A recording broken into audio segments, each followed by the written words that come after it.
dito si Ninang.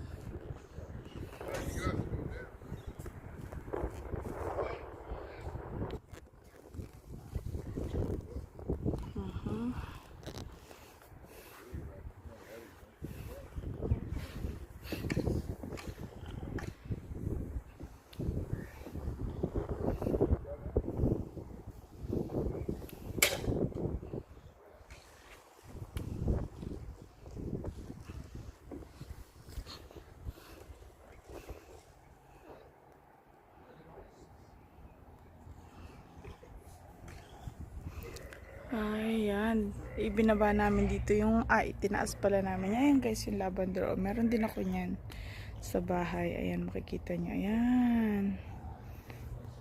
Mabango yan talaga guys, kahit tuyo na. So, ayan yung place.